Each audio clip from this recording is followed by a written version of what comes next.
almas curiosas! Meu nome é Ariel, mas pode me chamar de Ari. E para o vídeo de hoje eu separei 3 relatos de pessoas céticas. Aquelas pessoas que têm que ver para crer e às vezes até debocham do sobrenatural.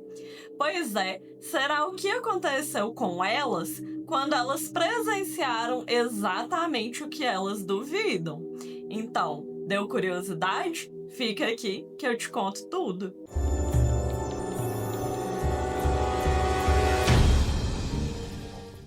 E aí, almas curiosas, como vocês estão hoje? Eu espero que bem. E para começar o vídeo de hoje, eu tenho uma pergunta para você. Você já foi cético? Se sim, me conta aqui nos comentários o que aconteceu para que você mudasse de opinião. E caso você seja uma pessoa que sempre acreditou no sobrenatural, assim como eu, você conhece alguém que era cético e mudou de opinião? Se sim, conta pra gente aqui também o que aconteceu para que essa pessoa mudasse de pensamento. Eu fico curiosa. E vocês? E caso você ainda não seja inscrito aqui do canal, já se inscreve, deixa aquele like maroto logo agora no comecinho do vídeo que me ajuda muito, ativa as notificações para não perder nenhuma novidade aqui do canal e compartilha esse vídeo com outras almas curiosas. E caso você tenha aí alguma história sobrenatural que gostaria de ver sendo contada aqui no canal, me envia no e-mail que fica na descrição do vídeo. Afinal, algumas histórias não têm explicação, mas precisam ser contadas. Sem mais delongas, vamos aos relatos? E o nosso primeiro relato é um relato que eu investiguei e pedi a pessoa para contar aqui no canal. É o caso do Carlos, que tentou reformar uma casa mal assombrada. Vamos descobrir o que aconteceu com ele? Meu nome é Carlos e quando eu tinha meus 20 e poucos anos, morava na minha cidade natal, uma cidade pequena do interior de Tocantins. Minha mãe era a filha caçula dos meus avós e por isso eu nem conhecia eles. Os dois morreram antes de eu nascer. E a casa que eles moravam foi herdada pela minha mãe e pelos meus tios, mas ficava abandonada e tomou fama de ser mal assombrada. Um dia perguntei minha mãe por que eles não vendiam aquela casa e ganhavam dinheiro, já que parecia que ninguém tinha interesse em fazer nada com ela. Ela me respondeu que eles tentaram reformar a casa, mas ela era assombrada. E quando os pedreiros foram trabalhar, aconteceram coisas que assustaram eles. Aí, eles não quiseram trabalhar lá mais e nenhum outro pedreiro da cidade também não. E ninguém quis comprar a casa velha e mal assombrada. Sem reforma, não conseguiam vender. Eu ouvi aquilo e achei uma bobagem. Aí tive uma ideia para ganhar um bom dinheiro. Fui atrás da minha mãe e dos meus tios e disse para eles: o negócio é o seguinte, essa história de assombração na casa dos meus avós é papo furado. Essas coisas não existem. Deixa comigo. Eu arrumo um jeito de reformar essa casa. Eu banco a reforma do meu bolso, acho pedreiro e tudo. E depois eu acho um comprador para casa e em troca eu quero metade do valor da venda. Cada um me olhou com uma expressão diferente e um tio meu até riu dizendo: metade, Carlos, você tá sonhando. E eu respondi: tio, é metade de alguma coisa ou 100% de nada. A casa tá lá caindo aos pedaços. O que vocês têm a perder? O risco é todo meu. Pensaram um pouco e como a casa estava lá só dando despesa de imposto, eles toparam. Apertamos a mão. No outro dia, eu já estava com a chave da casa, me sentindo o maior empresário. Meu primeiro passo foi ir atrás de pedreiro. Eu conheci os bons da cidade. Fui primeiro no Zé Guedes, o mais antigo e que todo mundo respeitava. Cheguei na obra que ele estava tocando e falei para ele: Bom dia, seu Zé, tudo bom? Tô com um serviço pro senhor. É para reformar a casa velha dos meus avós lá perto do centro. Ele parou de assentar o tijolo, limpou a mão na calça e me olhou. Mas me olhou de um jeito estranho, desconfiado, e perguntou: Na casa dos seus avós? Aquela que tá abandonada? E eu respondi: Essa mesma, e eu pago bem, o senhor sabe. Pago até uma parte adiantado. E ele balançou a cabeça e disse: Menino, dinheiro nenhum paga minha paz. Você vai me desculpar, mas naquela casa eu não ponho o pé nunca mais. E eu retruquei meio que rindo, mas com respeito: Ah, seu Zé, o senhor também com essa história de assombração? E aí ele ficou sério e disse: Escuta aqui, Carlos, você é novo, não lembra, mas eu fui o primeiro que sua família chamou para trabalhar lá, uns 10 anos atrás. No primeiro dia já aconteceu coisa estranha. Eram uns ventos esquisitos que soprava dentro da casa, uns barulhos. Nos outros dias, a gente começou a achar as ferramentas fora do lugar e até escutar a voz de gente lá dentro. O menino que trabalhava comigo escutou até uma voz falando com ele no pé do ouvido. Aí teve o dia que o negócio ficou feio mesmo. Uma serra que estava desligada ligou sozinha do nada, sem ninguém perto.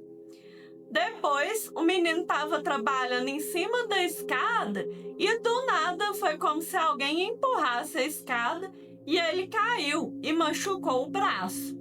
E eu vi isso com meus olhos que a terra há de comer.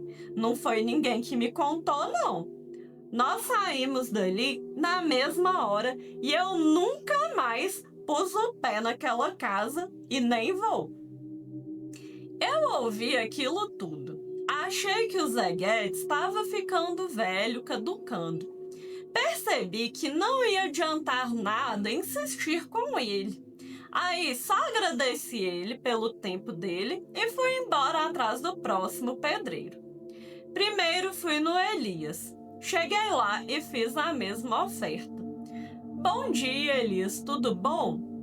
Tô com um serviço para reformar a casa velha dos meus avós, lá perto do centro. Eu pago bem, pago até uma parte adiantada.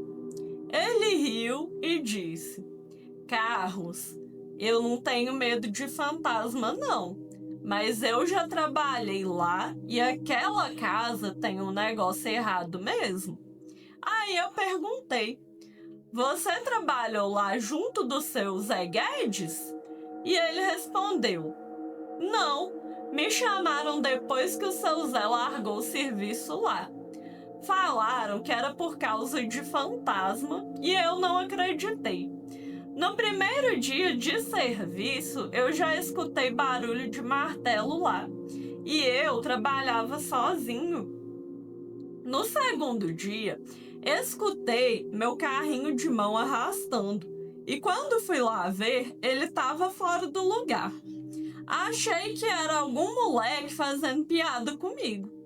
Mas aí, no terceiro dia, eu vi a mangueira sendo puxada sozinha, bem na minha frente.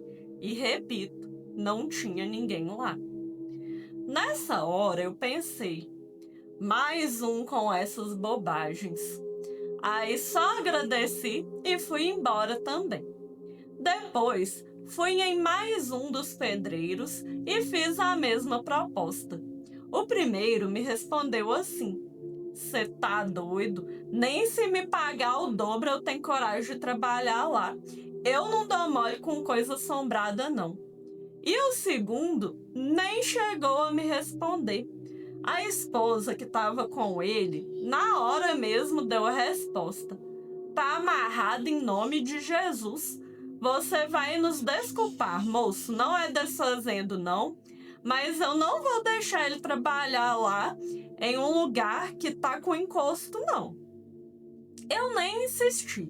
Sabia que não ia adiantar nada e eu já estava ficando estressado com esse povo supersticioso.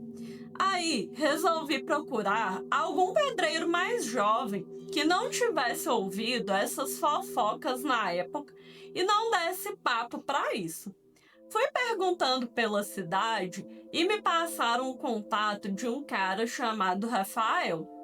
Aí liguei para ele e expliquei a situação.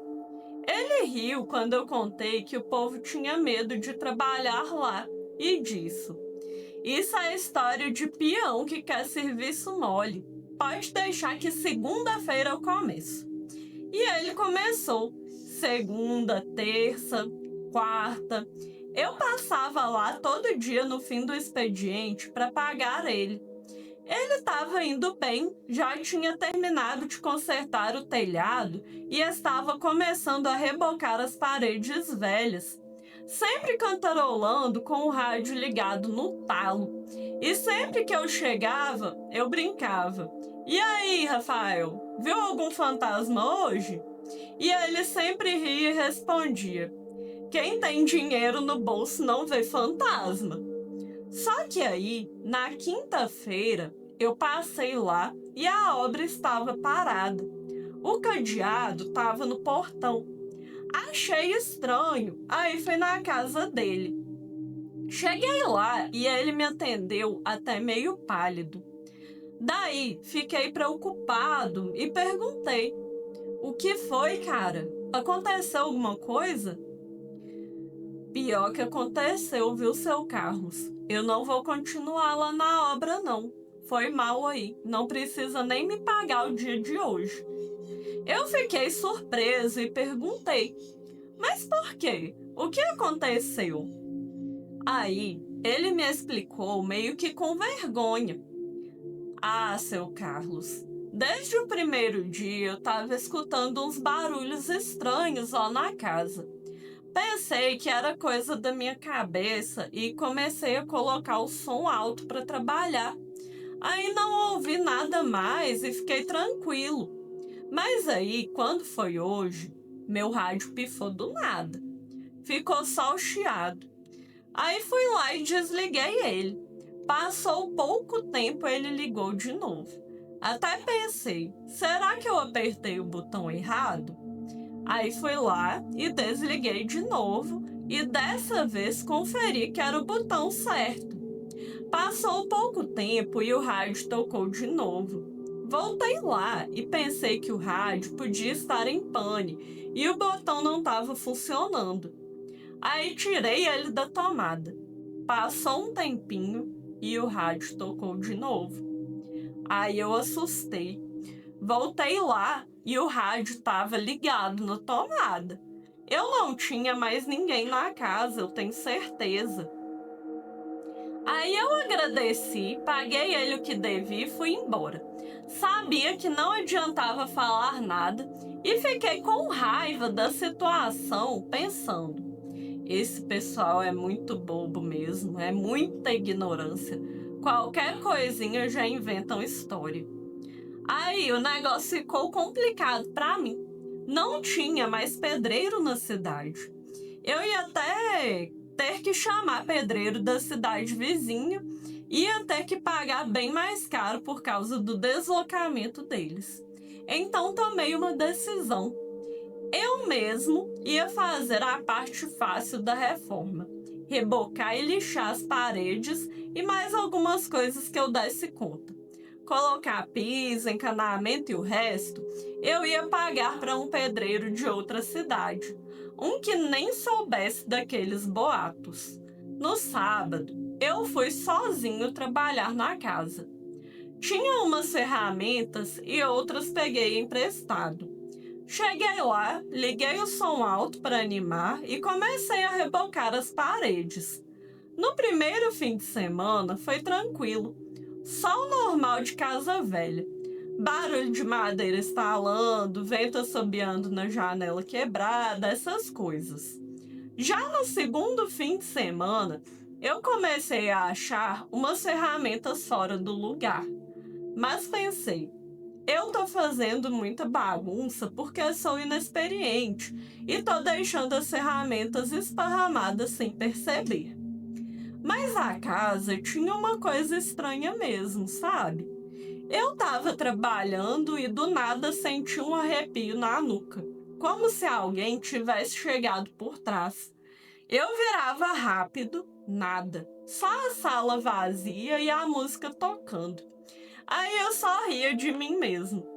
Mas aí, no domingo, eu comecei a ficar com medo de verdade. Eu estava trabalhando na cozinha e tinha deixado um copo com água na pia. De repente, eu ouvi o barulho do copo arrastando na pedra. Olhei e o copo tinha arrastado sozinho uns 10 centímetros. Mas eu não queria dar o braço a torcer e achei que era minha imaginação. Então, deixei aquele copo para lá e fui trabalhar em outro cômodo. De repente, escuto o barulho do copo quebrando. Voltei na cozinha e ele estava quebrado lá no chão. Confesso que aquilo mexeu comigo. Fiquei uns 5 minutos parado, olhando os cacos, e o silêncio era total. Aí pensei, vou rebocar as paredes do lado de fora da casa, assim fico mais tranquilo. E escolhi uma parede qualquer do lado de fora e comecei a rebocar. Mas não fiquei tranquilo coisa nenhuma, continuei alerta. Aí eu tava agachado, porque nessa parte só precisava rebocar a parte de baixo. Quando de repente escutei um barulho vindo acima de mim. Como eu tava alerta, no susto eu já pulei para trás e caí sentado. E na mesma hora caiu uma telha bem onde eu estava. Aquilo me assustou de verdade. Levantei devagar, olhei para os cacos. Olhei para o telhado e vi o espaço de onde a telha tinha saído. Não tinha vento, não tinha gato nem pássaro no telhado. Não tinha nada que explicasse aquilo. Ainda mais que o Rafael já tinha consertado o telhado. Além disso, cair justamente uma telha exatamente acima de onde eu estava, isso não era coincidência. Foi aí que minha teimosia acabou. Era um aviso e foi o último. Juntei minhas coisas, botei tudo no carro, tranquei o portão da frente e fui embora. Fui direto na casa da minha mãe. Cheguei lá, envergonhado, e joguei o chaveiro na mesa da cozinha na frente dela. Ela só olhou para mim sem entender. E antes dela ter a chance de perguntar, eu já disse: Mãe, a senhora tinha razão. Ninguém vai vender aquela casa.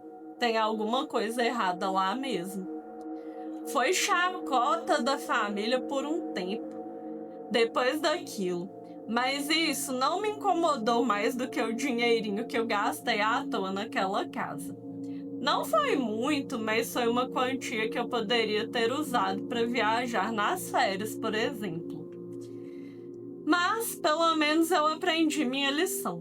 Nunca mais duvidei do que as pessoas falam, principalmente quando várias pessoas diferentes acreditam naquilo.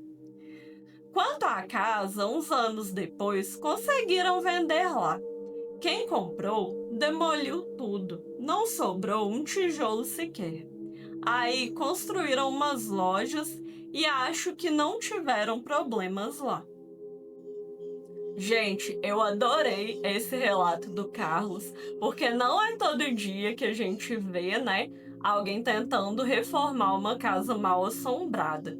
E para mim, essa casa estava habitada por um poltergeist que é um espírito que não se manifesta fisicamente, mas faz barulhos e consegue mover objetos. E vamos ao nosso próximo relato?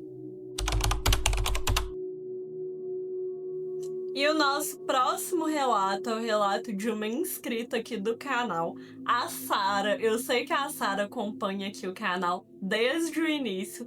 Muito obrigada, Sara, pelo carinho e pelo apoio e por ter compartilhado essa história com a gente. E o relato da Sara envolve carrancas, gente, que são aquelas esculturas com caras medonhos, fazendo careta geralmente. Vamos descobrir o que aconteceu? Olá, Ari, tudo bem? Espero que sim. Quero dizer, primeiramente, que gosto muito do seu canal. Acho muito legal e gosto muito também da forma da qual você conta.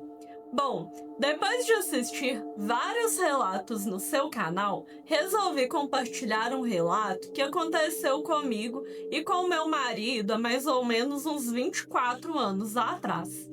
Na época, éramos namorados. Era fim de ano e, como todo fim de ano, tem aquelas festas de confraternização das empresas. Então, fomos em uma confraternização da empresa dele. Ele trabalhava como vendedor.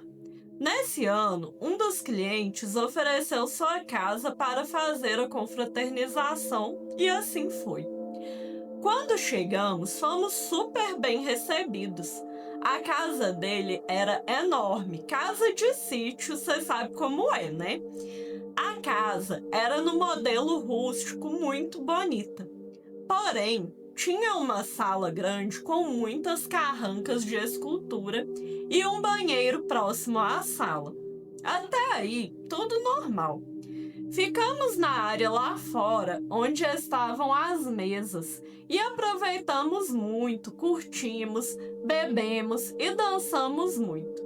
Porém, meu marido, quando bebe, fica cheio de gracinha e fala muita asneira.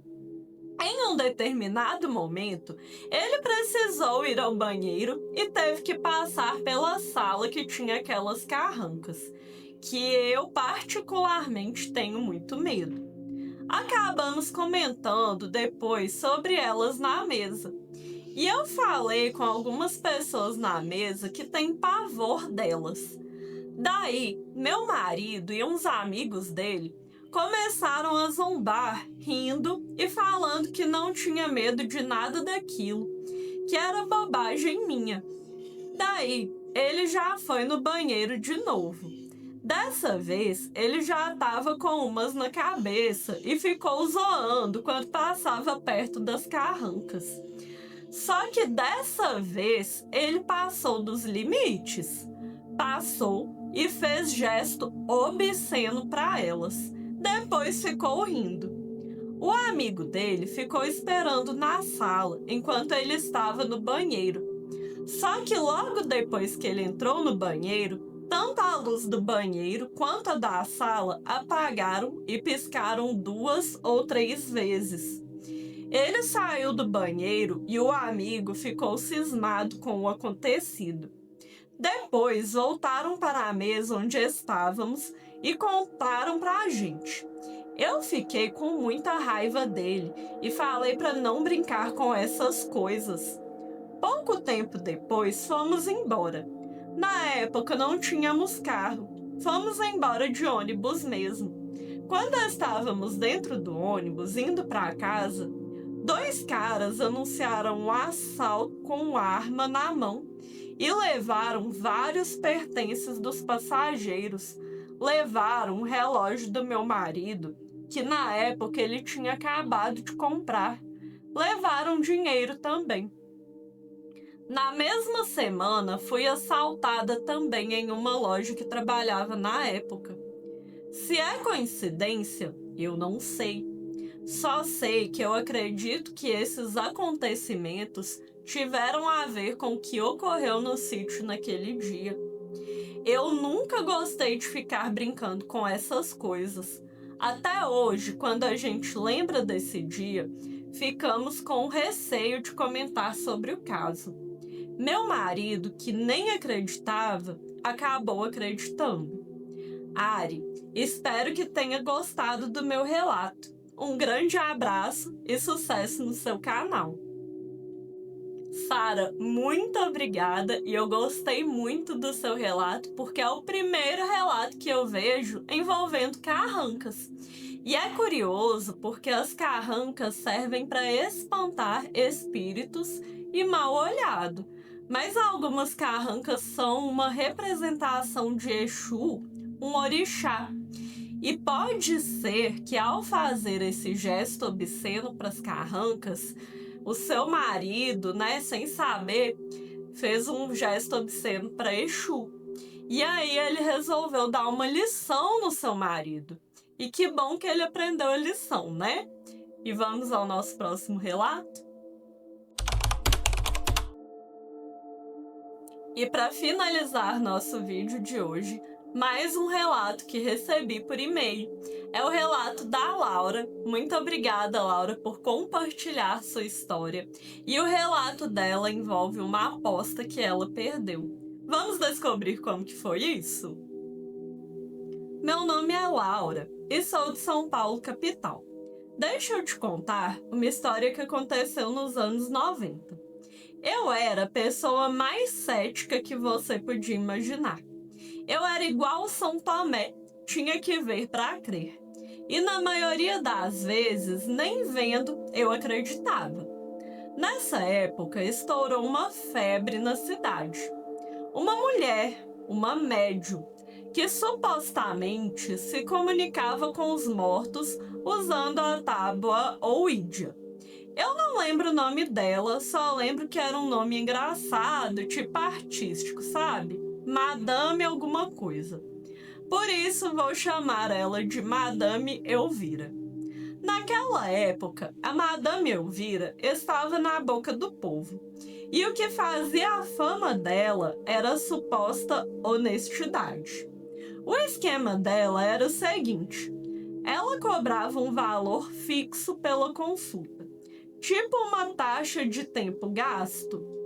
E aí, se o cliente conseguisse se comunicar, ele pagava o restante, que não tinha valor fixo. A pessoa pagava aquilo que ela podia e que o coração mandasse. E ela deixava claro: não é fast food de espírito. Você não escolhe com quem fala. Os mortos é que escolhem falar com você. E eles podem, inclusive, escolher não falar. Minhas amigas, claro, caíram de cabeça naquilo. O assunto no café todo dia era só esse. Uma conhecida foi e falou com o avô.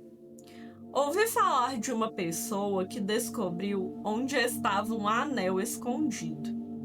Eu achava aquilo uma palhaçada, uma bobagem sem fim e sempre argumentava: gente, pelo amor de Deus, é óbvio que é truque. Ela é uma charlatã de primeira. Ela empurra o negócio, vocês ficam emocionadas e ela fatura. Minhas amigas nunca me ouviam, mas eu não ligava e continuava falando. Eu falava isso tanto que um dia minha amiga Carla bateu na mesa e me desafiou. Já que você tem tanta certeza de que é mentira, Laura, vamos fazer uma aposta. A gente vai lá. Você vai fazer a consulta. Se você sair de lá ainda achando que ela é uma charlatã, eu pago a consulta e te pago um day spa completo no hotel ali da Berrine. Mas se você se convencer, você paga a consulta e paga o meu spa. E aí, tem coragem? Eu ri na hora com deboche e falei: spa de graça? Onde eu assino? Aí ela colocou as regras. Primeiro, é você quem vai marcar e vai na sessão para ter a experiência. Segundo, você tem que ir de coração aberto e tem que fingir que acredita. Se você chegar lá de nariz empinado, a Madame Elvira pode sentir sua energia e recusar o serviço. Aí a aposta não vale. Você tem que fingir que é uma cliente normal que quer falar com alguém. Eu tinha tanta certeza de que ia vencer aquela aposta que aceitei na hora e disse: pode deixar, vou ser a melhor atriz que ela já viu. E só no final vou desmascarar essa vigarista. Então liguei e marquei a consulta. Ela tinha uma secretária e a agenda dela era lotada. Só tinha horário para o mês seguinte. No dia marcado, lá estávamos nós, eu e a Carla, na sala de espera do consultório espiritual da Madame Elvira, que era uma sala comercial num prédio ali perto de Higienópolis. A Madame Elvira era uma senhora baixinha, de óculos fundo de garrafa e cabelo roxo. Ela devia ter uns 70 anos. Ela nos chamou para uma sala bem decorada com coisas místicas, com uma mesa redonda no centro coberta por uma toalha roxa com dourado. A decoração era bem impressionante. Lembro de pensar, só essa decoração já convence muita gente. E aí ela nos perguntou: qual das duas gostaria de tentar a comunicação hoje? Sou eu disse fazendo minha melhor cara de ansiosa e crédula. Ela sorriu e disse: então, querida, vamos lá, sente-se aqui. E você pode se sentar ali, ela disse para minha amiga, apontando umas cadeiras que ficavam mais atrás. Nós nos sentamos, a taboíde estava entre nós. Eu olhei para Carla, que estava num canto da sala, e dei uma piscadela escondida, como quem quer dizer: começou o teatro. Aí Madame Elvira pôs as mãos naquele marcador que fica sobre a tábua e me disse para fazer o mesmo. E eu fiz, fingindo uma cara de séria. Mas meu pensamento na hora era: isso é tão óbvio. Ela vai simplesmente empurrar esse triângulo de plástico para onde ela quiser. Não sei como as pessoas caem nessa. Aí Madame Elvira fechou os olhos, respirou fundo e começou com uma voz calma: estamos aqui com a intenção de nos comunicar. Tem algum espírito presente que queira se comunicar com a nossa irmã Laura? Nada aconteceu. O marcador não mexeu 1 milímetro. Aí ela perguntou de novo: há alguém aí que já fez a passagem e queira dizer algo para a Laura? E nada de novo. E eu juro, eu tive que morder o lábio para não rir. Nessa hora, eu já estava pensando na hidromassagem com champanhe no spa.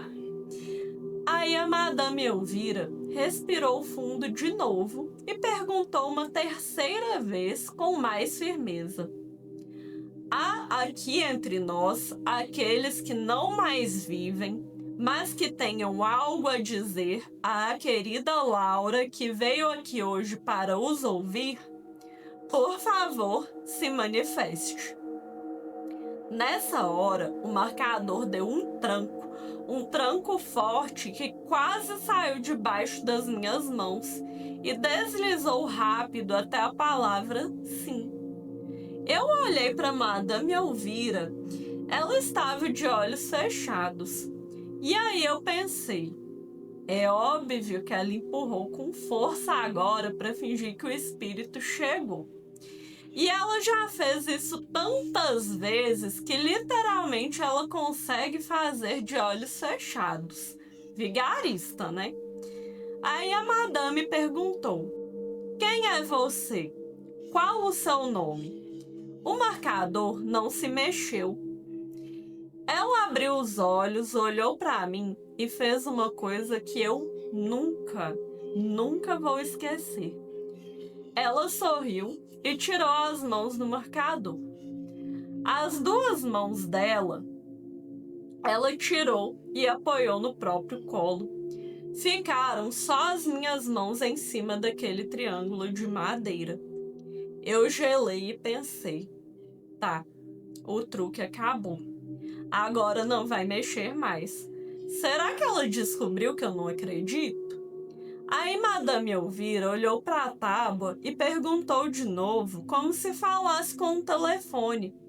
Desculpe, querida, pode repetir seu nome para a Laura ver? Eu estava parada só olhando para Madame. Eu juro que eu estava parada, mas o marcador debaixo da minha mão começou a se mover. Não era um movimento rápido como antes, era um pouco mais lento e firme, como se estivesse sendo puxado por um imã. E o marcador foi, letra por letra, L, U, C, I, A, Lúcia. Eu olhei para Madame Elvira de olhos arregalados. Ela perguntou calmamente: Laura, querida, você conhece alguma Lúcia que já se foi? Eu não conseguia falar e só balancei a cabeça que sim. Lúcia era a esposa falecida do meu tio Nelson. Ela tinha morrido há uns 5 anos antes. E o marcador, só com a minha mão em cima, começou a se mover de novo e formou a palavra filhos. Aí Madame Elvira perguntou: Você quer saber sobre os seus filhos? E eu, completamente paralisada, só vi o marcador indo até a posição do sim. Eu não acreditava no que eu estava vendo e meus olhos estavam arregalados olhando para Madame Elvira. E ela percebeu que eu não dizia uma palavra sequer e falou para mim: A Lúcia quer saber como os filhos dela estão, Laura. E eu, meio desconcertada ao perceber que não respondi a pergunta que me foi feita, falei: Eles estão muito bem. O Guilherme está fazendo faculdade. E a Júlia está quase terminando o ensino médio. Guilherme e Júlia eram meus primos, filhos da tia Lúcia. Eu estava impressionada, é verdade, mas ainda não estava completamente convencida. Podia ter algum imã ali debaixo da mesa, e filhos era uma palavra genérica. Mas aí, o marcador começou a se mover de novo e dessa vez formou a palavra Nelson. Mais uma vez, eu arregalei os olhos. Eu não tinha falado o nome do meu tio, não tinha como a Madame Elvira saber disso. Isso me deixou muito impressionada. E mais uma vez, a Madame Elvira percebeu que eu não falaria nenhuma palavra e se dirigiu a mim. Laura, sua tia quer saber sobre o Nelson. E eu, com vergonha, de novo: Ah, claro, o titio tá muito bem. Ele até arrumou uma namorada, ele disse que você ia querer ver ele feliz. E o marcador foi para a palavra sim.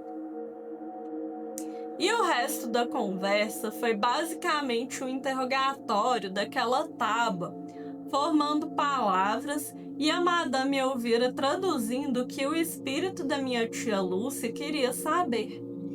Eu fiquei tão impactada com aquilo que acho que não consegui pensar em uma pergunta sequer. Até que o marcador da tábua formou as palavras diz amo, que eu entendi que era um pedido para dizer à família que ela os amava. E depois foi para a palavra adeus. E aí a Madame Elvira falou: Acho que foi tudo que ela tinha a dizer. E nessa hora eu comecei a chorar. E eu me levantei da mesa com as pernas até bamba e olhei para Madame Elvira com a mão no peito, chorando de soluçar. A Carla veio me abraçar também chorando, porque ela viu tudo. Peguei minha carteira, paguei a Madame Elvira todo o dinheiro que eu tinha lá dentro e paguei com gosto. Agradeci, dei um abraço forte nela e ela só disse: "Eu não faço nada, querida. Eu sou só telefonista." Quando saímos na rua, a Carla me olhou secando os olhos, deu um sorrisinho e falou: "E aí, o spa, tá de pé?" Eu ri no meio das lágrimas e falei: "De pé, e eu pago com o maior prazer do mundo." E paguei. Na semana seguinte, fomos nós duas, e foi o dinheiro de aposta mais bem gasto da minha vida. Eu nunca mais duvidei de nada. E eu contei o ocorrido e passei o recado para meu tio e meus primos. Nem meu tio Nelson e nem o Guilherme acreditaram. E eu não os culpo, pois uma semana antes eu também não acreditaria. Mas a Júlia eu senti que acreditou. Apenas ficou com vergonha de admitir na frente do pai e do irmão. Uns 10 anos depois, meu avô faleceu. Eu voltei na Madame Elvira, que já tinha ficado mais velhinha. Mas nesse dia, nenhum espírito falou comigo. E uns 5 anos depois, foi a vez da minha avó. Mas nessa época, a Madame Elvira já não atendia mais. Mas não quis ir em outra pessoa, pois mesmo que a Madame Elvira tenha me convencido, eu ainda sabia que 90% dessas pessoas são vigaristas. Então, quis evitar de passar raiva. Esse relato foi bom demais, não foi, pessoal? O que vocês acharam? E nesse caso não tem mistério, né? Porque algumas pessoas, elas são sensitivas, têm essa espiritualidade e conseguem se comunicar com os mortos. Mas nesse relato tem esse elemento que é a tábua Ouija, né? Que deixou bem interessante. E essa tábua Ouija realmente foi desenvolvida como um método sério das pessoas se comunicarem com os mortos. Mas depois ela começou a ser vendida como um brinquedo. E eu acho que isso que manchou, né, aí um pouco da reputação da tábua Ouija. E pessoal, chegamos ao final do nosso vídeo de hoje. Eu espero que você tenha gostado dos relatos. Caso você ainda não tenha assistido aos outros vídeos aqui do canal, eu vou deixar esse aqui separado para você, com cada relato que tá assim incrível. E tem também a playlist, que é só você clicar para assistir a todos os vídeos aqui do canal. Um beijo e até o próximo Sobrenatural com Ariel.